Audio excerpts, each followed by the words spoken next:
Hello friends, welcome back to PT career. చాలామంది తిరుపతి దర్శనం కోసం అని చెప్పేసి మెట్లు ఎక్కలేక ఆ వెహికల్ మీద పైకి వెళ్దామని చూస్తారు.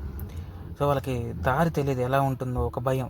ఆ వెహికల్ వేసుకుని ఎక్కగలమా లేదా అని చెప్పేసి, అసలు ఆ దారి ఎలా ఉంటుంది, ఎట్లాంటి రూల్స్ ఉంటాయి అనేది ఈ వీడియోలో మనం చూద్దాం. ముందుగా రోడ్డు ఎక్కగానే సప్తగిరి తనిఖీ కేంద్రం అని ఒక పాయింట్ ఉంటుంది. అక్కడ మన కార్లో ఉన్నటువంటి అన్ని లగేజ్ ఇవన్నీ కూడా చెక్ చేస్తారు. కార్ చెకింగ్ అయిపోయాక కొంచెం ముందుకు రాగానే మనకు రైట్ సైడ్లో స్వామివారి ఆలయం కనిపిస్తుంది. ఆలయానికి చేరుకోవాలంటే ఈ రోడ్ నుంచి మనం వెళ్ళాలి. మనం ఇక్కడ నుంచి స్టార్ట్ అవుదాం. ఇక్కడ నుంచి ఒకటే స్ట్రైట్ రోడ్ అనమాట. అండ్ ఇక్కడ రూల్స్ అండ్ రెగ్యులేషన్స్ ఏంటంటే 28-30 minutes లోపు వెళ్ళినట్లయితే మనకి ఫైన్ పడుతుంది. అంతేకాకుండా ఈ రోడ్డు మీద మనం ఓవర్టేక్ చేయకూడదు. అలా చేసినట్టయితే కూడా ఫైన్ పడుతుంది. ఇక కొంచెం ముందుకు రాగానే ఇలా ఉంటుందన్నమాట. కొంచెం ఎత్తుగా, అంటే రోడ్డు మొత్తం ఎత్తుగా ఏమి ఉండదు. అందరి భయం కూడా ఇదే, ఆ ఎత్తు ఎక్కగలమా లేదా, కొండ కదా, అంత పెద్ద కొండను ఎక్కగలమా లేదా అని. ఇక్కడ చూస్తే మరీ అంత పెద్ద ఎత్తు కొండలాగా మనకి ఏమనిపించదు అనమాట.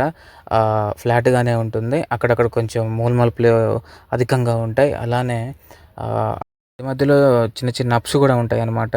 కనీసం ఈ రోడ్డు ఎక్కాలంటే కనీసం 70%, 80% డ్రైవింగ్ అయినా వచ్చి ఉండాలి. లేదంటే ఇబ్బంది పడతారు, పక్కన వెహికల్స్ ఇవన్నీ చూసి భయపడతారు. సో కనీసం ఒక 70-80% అయితే డ్రైవింగ్ రావాలి. రాకుండా మాత్రం ఎక్కి రిస్క్ చేయొద్దు. కొండ ఎక్కుతుంటే మాత్రం చాలా బాగుంటుందన్నమాట. నేచర్ని బాగా ఎంజాయ్ చేయొచ్చు, ప్రకృతిని ఆస్వాదిస్తూ అలా వెళ్ళొచ్చు.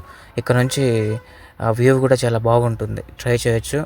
భక్తి కోసం కాకపోయినా కానీ నేచర్ని ఎంజాయ్ చేసే ఒక టూరిస్ట్ లాగా కూడా మనం ఈ కొండను ఎక్కేయచ్చు.